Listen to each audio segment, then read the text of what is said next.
The cookies are the bomb. Can I have a little help? We need some help. And if we're like, just someone talk about what data portability is. I just need to snap. Yes. Paging Whirly. Paging Whirly. Come with your cookie. Come on. The funny thing is I told him Whirly, we need you to come and talk. It's okay. I'm always the best. That's how I roll.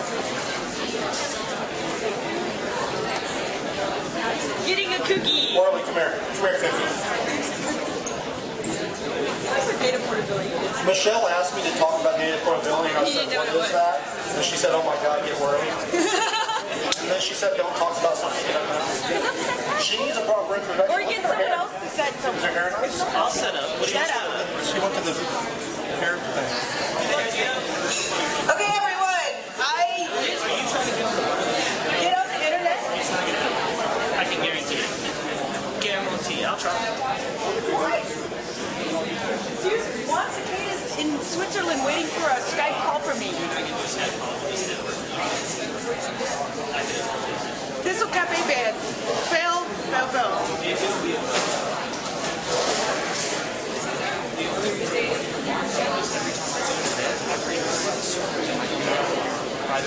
That's why I worked here last time. Then I can't really present.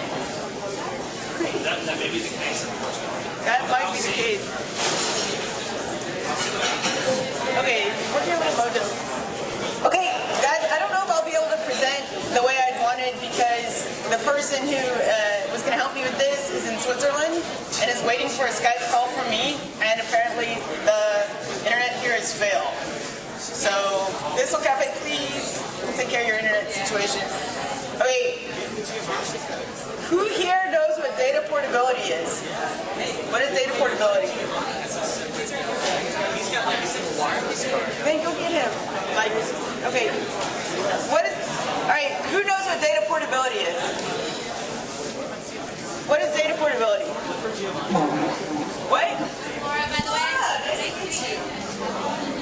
So, like, when I do something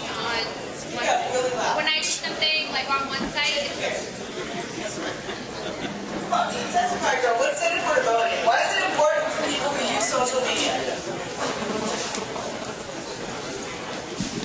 Laura, everyone. So if I do something on one site, then that's reflected on all the other sites that I'm a part of.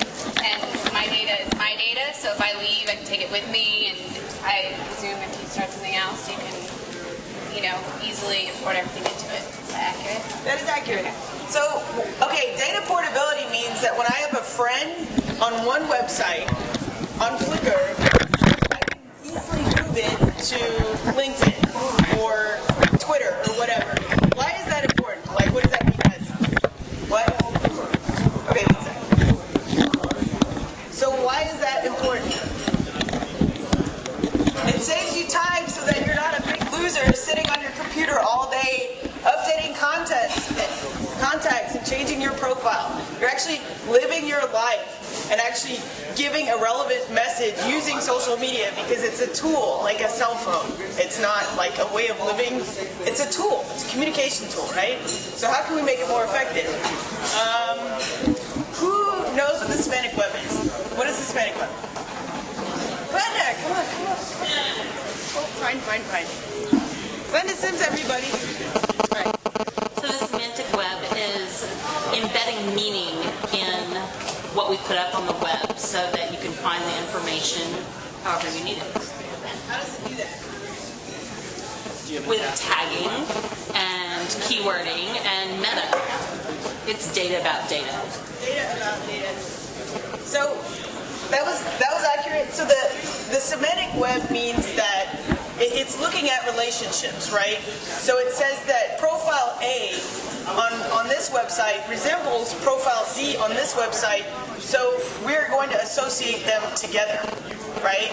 So it's the way our brains work. I see Bill here, and I go, oh, that's Bill. Well, I saw Bill earlier, like a couple months ago, and he had the same beard, the same eyes, same hair, same shoes, and I go, that's Bill. It's working through associations the same way our brain does. So what does this mean? It means that there is no open ID, right? It means that it's using relationships.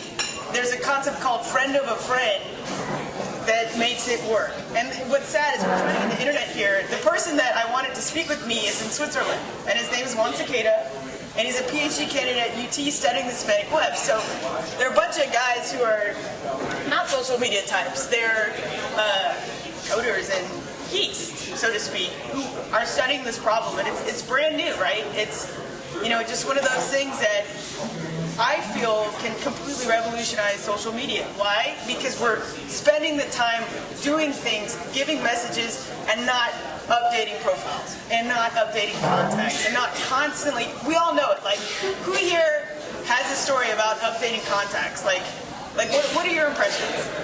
So, like, and the reason why I'm trying to generate this is because I want to give this feedback to the guys who are going to solve this problem.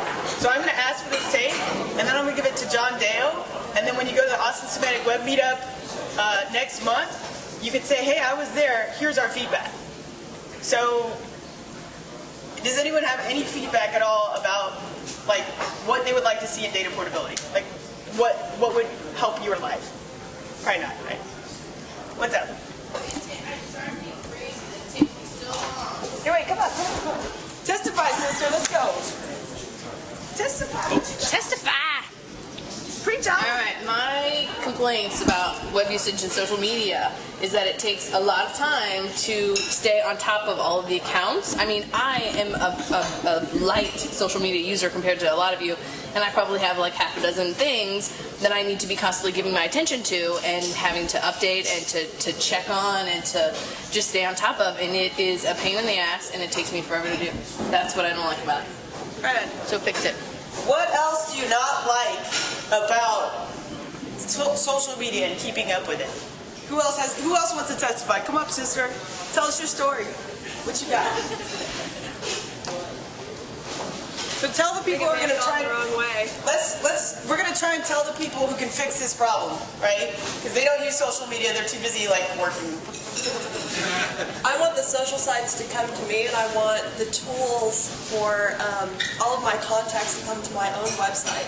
I developed my own website. I've been doing it since the 90s, and I want all the tools. I want people to develop tools so that I can manage all my contacts within my own site, not have to chase what's the cool site to go to next. Because inevitably we all know that they're not cool after a while. And you get sick of moving your stuff around, so that's my feedback. That's a great comment. How many times you get an invite for a new service and you're like, ooh, Brightcat looks fine.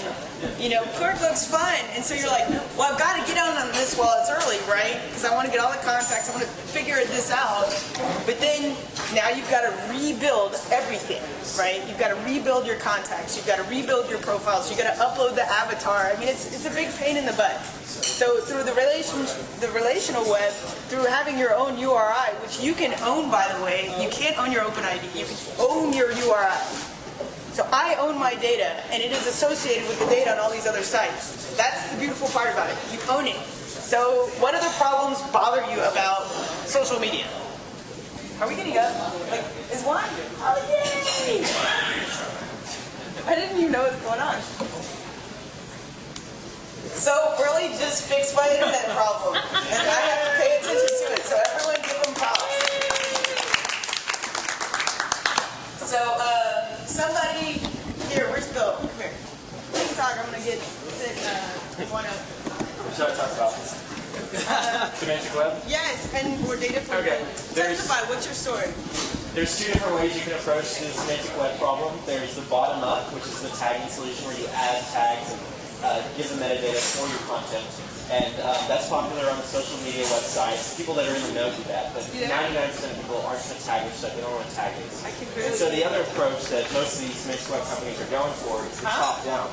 It's building computer programs that can analyze the content and determine the tags themselves. Anyone know what the company is that just got bought by Microsoft that did the semantic web version of Wikipedia?